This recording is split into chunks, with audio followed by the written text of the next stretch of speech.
नमस्कार साथियों, मैं कुणाल आप सभी का संस्कृति आईएएस यूट्यूब चैनल पे स्वागत करता हूं। तो जिस प्रकार से हम लोग yearly current affair revision program चला रहे हैं, तो इसी में अब हम लोग आगे बढ़ते हैं और आज हम लोग बात करते हैं मूर्तियों की, मंदिरों की और स्थापत्य कला की।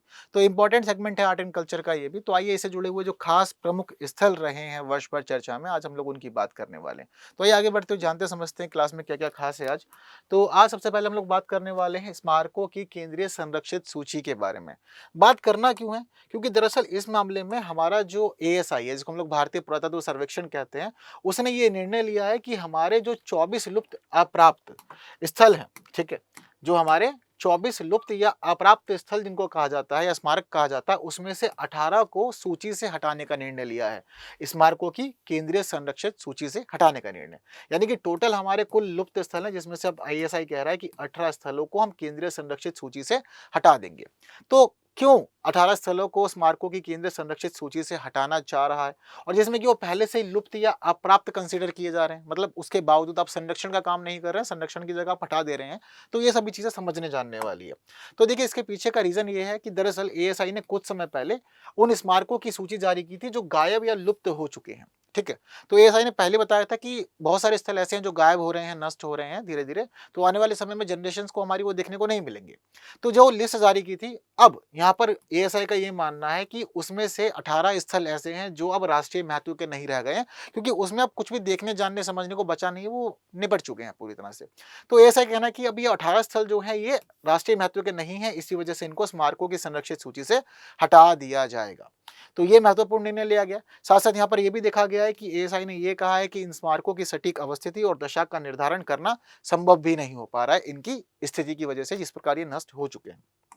आइए, तो जिन स्मारकों को केंद्रीय संरक्षित सूची से हटाया जाना है उसमें कौन कौन शामिल है, तो कुछ प्रमुख की बात करते हैं। जैसे कि हरियाणा के मुजेसर गांव में कोस मीनार नंबर 13 है, झांसी जिले की नगर बुरकिला का मकबरा और वाराणसी में तेलिया नाला बौद्ध खंडर, ये उन 18 में से कुछ प्रमुख हैं। तो जैसे कि कोस मीनारे हैं, इसकी खास बात क्या है कि जीटी रोड के पास स्थित है, मध्यकालीन भारत का ये महत्वपूर्ण स्थल माना जाता था। अनूठी और महत्वपूर्ण वास्तुशिल्पीय उपलब्धियां इसकी हैं और 16वीं शताब्दी के शासक शेरशाह सूरी ने इसको बनवाया था। तो पहले महत्वपूर्ण माना जाता था, पर अब एएसआई इसको महत्वपूर्ण नहीं मान रहा है। इसके अलावा एएसआई ने जो निर्णय लिया है, ये केंद्रीय संस्कृति मंत्रालय के द्वारा भारत में लुप्त स्मारक और स्मारकों के संरक्षण से संबंधित मुद्दे शीर्षक की एक रिपोर्ट आई थी संसद की। तो संसद की जो ये रिपोर्ट आई थी, भारत के लुप्त स्मारक और स्मारकों के संरक्षण से संबंधित मुद्दे, इस रिपोर्ट को पढ़ा तो इस रिपोर्ट को पढ़ के ये पता चला कि संसद भी बहुत सारे स्थलों को नष्ट हो जाने की वजह से अब महत्व नहीं दे रही है। तो एएसआई ने कहा कि चलो हम भी 18 को यहाँ से अब हटा देते हैं। थोड़ी बात एएसआई की भी कर लेते हैं, क्योंकि सारा काम तो यही कर रहा है। तो एएसआई की स्थापना 1861 में की गई थी कर्नल अलेक्जेंडर कनिंघम के द्वारा। भारतीय पुरातत्व का जनक भी इनको कहा जाता है। ये एएसआई जो है ये संस्कृति मंत्रालय के अधीन काम करता है और इसके पास जो जिम्मेदारियां हैं वो है सांस्कृतिक विरासत से संबंधित प्राचीन स्मारकों के पुरातात्विक अनुसंधान करना, संरक्षण करना और रखरखाव का कार्य करना। ये इसके पास प्रमुख जिम्मेदारियां हैं। इसका हेडक्वार्टर जो है वो नई दिल्ली में। क्या क्या कार्य सौंपे गए हैं, तो देखिए इसको विस्तार से बताया गया कि इसके पास क्या जिम्मेदारी है। सबसे खास जिम्मेदारी है कुछ कानूनों के पालन कराने की, जैसे कि प्राचीन स्मारक और पुरातात्विक स्थल एवं अन्वेषण अधिनियम 1958 है। दूसरा है पुरातत्व एवं बहुमूल्य कलाकृति अधिनियम 1972। तो यहाँ पर जिम्मेदारी है कि इन कानूनों का पालन कराया जाए और देश में सभी पुरातात्विक गतिविधियों का नियंत्रण किया जाए इन कानूनों के तहत। इसके साथ साथ विश्व धरोहर संपत्ति आदि जो रहती है, उसके मामले में केंद्र स्तर पर संरक्षित स्मारकों और राष्ट्रीय महत्व के स्थलों की सुरक्षा प्रदान करना और रखरखाव का कार्य करना, यह जिम्मेदारी भी एएसआई के पास होती है। ठीक है, तो महत्वपूर्ण स्थल जो भी हैं हमारे, उन सभी के ऊपर कोई जो जिम्मेदारी है वो सब एएसआई के पास होती है। आइए आगे बढ़ते हैं और जानते हैं नालंदा विश्वविद्यालय के बारे में। चर्चा में क्यों आया? क्योंकि प्रधानमंत्री नरेंद्र मोदी ने बिहार के राजगीर में जाकर नालंदा विश्वविद्यालय की एक नई परिसर का उद्घाटन किया। तो नए परिसर के उद्घाटन की वजह से ये मामला चर्चाओं में आया था। कुछ बातें नालंदा विश्वविद्यालय की करते हैं, नए वाले नालंदा विश्वविद्यालय के। तो जो नया नालंदा विश्वविद्यालय, ये अलग अलग सभ्यताओं के बीच संवाद का एक महत्वपूर्ण केंद्र के रूप में इसको स्थापित किया जाएगा। नेट जीरो ग्रीन कैंपस बनेगा ये। इसके साथ साथ ही यह नालंदा विश्वविद्यालय अधिनियम 2010 के तहत स्थापित किया जाएगा और नया परिसर पुराने नालंदा विश्वविद्यालय के खंडरों के पास ही बनाया जाएगा। दरअसल खंडहर जो है उनको संरक्षित किया गया ताकि आने वाली जनरेशन जो है वो देख सके कि कैसे पुराने समय में भी बड़ी यूनिवर्सिटी बना दी गई थी। तो उसकी इंस्पिरेशन रहे आने वाली सभी हमारी भावी पीढ़ियों के मन में, और दूसरी खास बात नई भी हम लोग दे देते हैं ताकि महत्वपूर्ण शिक्षा का केंद्र जैसे पहले था और वैसे ही आने वाले समय में भी बना रहे। ये निर्णय दरअसल लिया गया था 2007 में, जब फिलीपींस के अंदर दूसरा पूर्वी एशिया शिखर सम्मेलन आयोजित किया गया था। तो इस समय ये माना गया था कि ठीक है, नालंदा विश्वविद्यालय के पुनरुद्धार के लिए कार्य होना चाहिए। सबने इस पर सहमति दर्ज करी थी। अब नए नालंदा विश्वविद्यालय के बाद थोड़ी बात पुराने नालंदा यानी कि प्राचीन नालंदा विश्वविद्यालय की कर लेते हैं। इसकी स्थापना 5वीं शताब्दी में हुई थी, कुमारगुप्त प्रथम ने की थी। 12वीं शताब्दी ईस्वी तक ये शिक्षा का केंद्र बना रहा। इसके अंदर हम खास चीजों को समझते तो पता चलता है कि मठीय विश्वविद्यालय था ये, और संरचनात्मक अवशेषों में यहाँ पर महाविहार और चैत्य ये दोनों मिले हैं।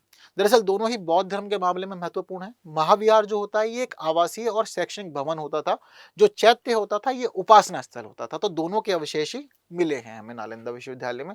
इसके अलावा इसमें स्तूप भी है, उपासना स्थल है, बौर स्तूप, पाषाण व धातु से बनी महत्वपूर्ण कलाकृति है। ये सब कुछ हमें इसमें देखने को मिल जाता है। शैक्षणिक उत्कृष्टता और पाठ्यक्रम की बात करें तो देखिए, नालंदा के अंदर वेद और तीनों बौद्ध पंथ यानी कि थेरवाद, महायान और वज्रयान, इसके अलावा ललित कला, चिकित्सा, गणित, खगोल विज्ञान, राजनीतिक, युद्ध कला, ये सब कुछ सिखाया जाता था। थेरवाद, महायान और वज्रयान, इसके मामले में खास क्या है, दरअसल थेरवाद जो है ये पाली भाषा में शब्दों का अर्थ होता है बुजुर्गों का सिद्धांत। ये तीनों के तीनों बौद्ध पंथ हैं। तो थेरवाद का अर्थ है बुजुर्गों का सिद्धांत, महायान का मतलब होता है बड़ा वाहन, और वज्रयान जो होता है ये बौद्ध का तांत्रिक पंथ था, यानी कि बौद्ध धर्म में भी तंत्र मंत्र चला करता था। ठीक है, अगर बात करें इस यूनिवर्सिटी के अंदर एडमिशन लेने की, तो देखिए एडमिशन जो था यहाँ पर योग्यता के आधार पर हुआ करता था, यानी कि एंट्रेंस एग्जाम हुआ करते थे, और एंट्रेंस एग्जाम के बेस पर ही सारा काम चलता था। ठीक है, पुस्तकालय जो था नालंदा विश्वविद्यालय का, उस पुस्तकालय को धर्म कुंज या फिर सत्य के शिखर के रूप में जाना जाता था, और मिलियन से भी ज्यादा किताबें यहाँ पर रखी गई थी। तो इतना बड़ा पुस्तकालय हुआ करता था। इसके संरक्षण की बात करें तो अलग अलग शासकों के काल में संरक्षण मिला इसको। कन्नौज के राजा हर्षवर्धन ने इसको संरक्षण दिया, पाल शासकों ने संरक्षण दिया, तो ये हम लोग देखते हैं। इसके अलावा सम्राट अशोक ने नालंदा में सारीपुत्र के क्षेत्र को चढ़ावा दिया था, और इसके अलावा एक मंदिर भी बनवाया था। संरक्षण तो मिला, लेकिन बाद में देखते हैं कि 1205 ईस्वी में कुतुबुद्दीन ऐबक के सेनापति बख्तियार खिलजी ने मंदिर को, इस यूनिवर्सिटी को नष्ट कर दिया था, और इस यूनिवर्सिटी के नष्ट होने के बाद फिर चीजें जो थी वो ऐसे ही चलती रही। हालांकि 19वीं शताब्दी में फिर हम देखते हैं कि एक पुरातत्ववेता आए जिनका नाम है सर फ्रांसिस बुकानन, उन्होंने इस यूनिवर्सिटी की खोज की, तो जिसके बाद से ये मामला चर्चाओं में रहता है और हम लोग देखते रहते हैं। अंतर्राष्ट्रीय मान्यता भी मिली हुई है। नालंदा महाविहार को 2016 में यूनेस्को विश्व धरोहर स्थल के रूप में घोषित भी कर दिया गया था। तो अंतर्राष्ट्रीय रूप से यहाँ पर इसको मान्यता दी गई है। तो सारी बातें जो हैं ये नालंदा विश्वविद्यालय की है।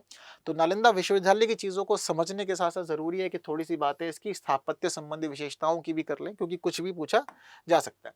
तो पहले संरचना और निर्माण योजना की बात करते हैं। तो संरचना कैसी है, कुषाण स्थापत्य शैली में ये बना हुआ है, और इसका निर्माण उत्तर से दक्षिण दिशा में एक वक्षीय योजना के तहत किया गया था। इसके संरचनात्मक अवशेषों में विहार मिला है और चैत्य मिला है, जैसा कि आपको मैं बता चुका हूं अभी। तो विहार और चैत्य दोनों हैं। इसके अलावा इसकी अनूठी विशेषताओं में पंचकोणीय वाकृति वाणी चैत्यों का उद्भव और स्थानीय बौद्ध मंदिरों का प्रभाव हमें देखने को मिलता है। नालंदा महाविहार की मूर्तिकला शैली, ठीक है, कैसी थी समझते हैं थोड़ी सी। तो यहाँ पर जो मूर्तियां हमें देखने को मिलती है वो स्टूको, पत्थर और कांसे से बनी हुई है, और इसकी मूर्तिकला जो है वो सारनाथ की गुप्तकालीन बौद्ध कला से विकसित हुई है। मुकुटधारी बुद्ध जो है वो भी हमें यहाँ देखने को मिलते हैं, और माना जाता है कि 10वीं शताब्दी के बाद ही देखने को मिलते हैं वो। ठीक है, तो थोड़ी सी बात अच्छे से मूर्तिकला शैली की कर लेते हैं। तो मूर्तिकला शैली की क्या क्या विशेषताएं थी, जो पत्थर से बनी हुई थी। तो हाव भाव जो थे वो काफी अच्छे और उभरे हुए हुआ करते थे। शरीर के गठन और वस्त्रों और आभूषणों की विशेषताएं खासतौर पर चित्रों में देखने को मिलती है, यानी कि प्रॉपर सभी चीजें जो थी वो मूर्तियों में शामिल की गई। मूर्तियां आमतौर पर उभार में सपाट नहीं होती थी, और उन्हें त्रिआयामी रूपों में चित्रित किया था, थर्ड डायमेंशनल होती थी। आप कहीं से भी देखेंगे आपको बहुत अच्छी और प्रॉपर दिखाई देगी, और लगेगा कि हाँ, जैसे कि मतलब लिविंग होते हैं हम लोग, तो एक जीवंत मूर्ति यहाँ पर बनाई जाती थी। इसके अलावा मूर्तियों के पीछे की पट्टिकाएं बड़ी हुआ करती थी, और सुंदर अलंकरण के साथ में उनको तैयार किया जाता था। तो अलंकरण भी हमें यहाँ पर देखने को मिल जाता है। धातुओं से बनी हुई जो मूर्तियां थी उनकी विशेषताओं की बात करें तो कांस्य कला शैली जो थी 7वीं से 8वीं शताब्दी से लेकर 12वीं शताब्दी तक चलन में रही, खासतौर पर पाल शासकों के युग में हम लोग देखते हैं।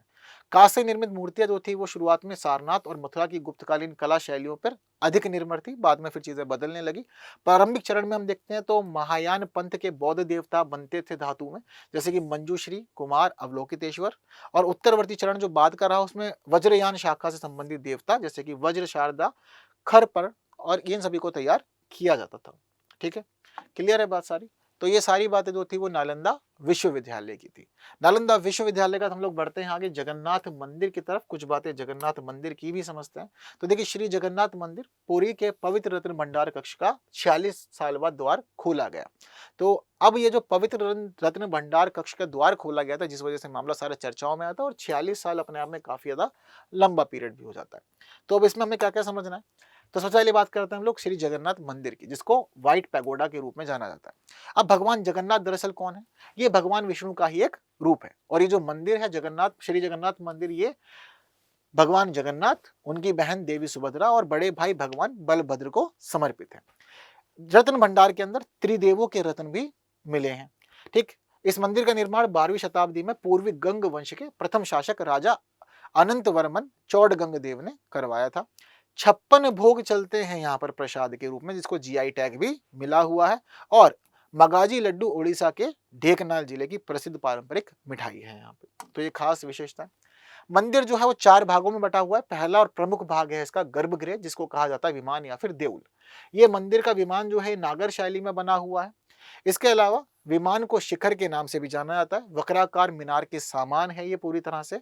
ठीक है, और दूसरी बात करें जगमोहन की, तो ये पीड़ा देवल के रूप में है और उसका शिखर पिरामिड नुमा है। नट मंडप की बात करते हैं तो दर्शकों के लिए एक प्रकार का ये नृत्य कक्ष है, यहाँ पर नृत्य किया जाता है। और इसके अलावा भोग मंडप, जहाँ पर प्रसाद और भोग सब की व्यवस्था देखने को मिलती है।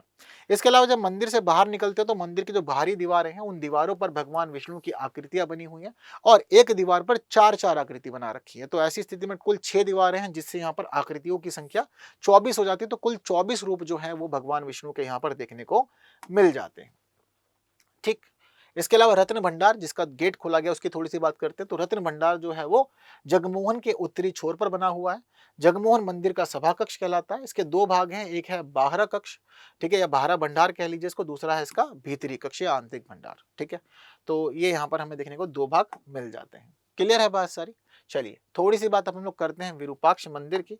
तो हमारा जो विरूपाक्ष मंदिर है, फिलहाल न्यूज में इस वजह से आया क्योंकि हम्पी के अंदर भारी वर्षा हुई और वर्षा की वजह से विरूपाक्ष मंदिर का सालू मंडप जो था वो ढह गया। तो इस वजह से सब मामला चर्चाओं में आया। कुछ बातें करते हैं अच्छे से विरूपाक्ष मंदिर की।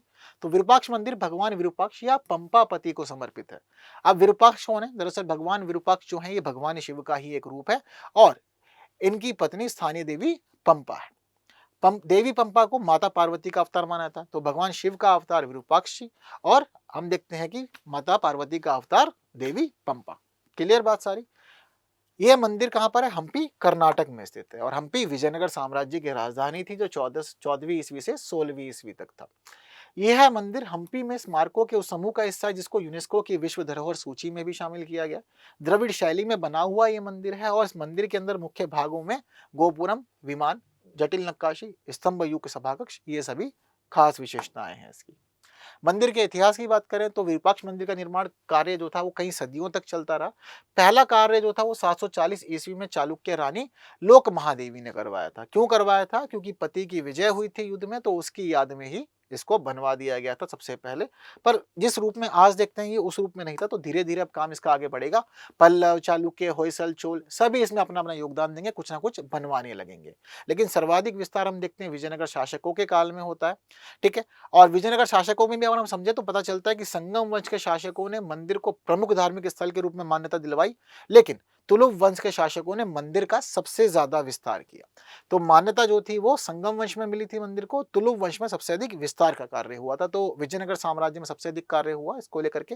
कृष्णदेव राय ने खास काम किया कि राज्यारोहण के उपलक्ष्य में उसने मुख्य मंदिर के सामने एक सभा कक्ष बनवा दिया और पूर्वी गोपुरम का भी निर्माण करवाया। तो ये काम कृष्णदेव राय ने किया था, जो विजयनगर साम्राज्य के एक महान शासक माने जाते हैं। क्लियर है बात सारी।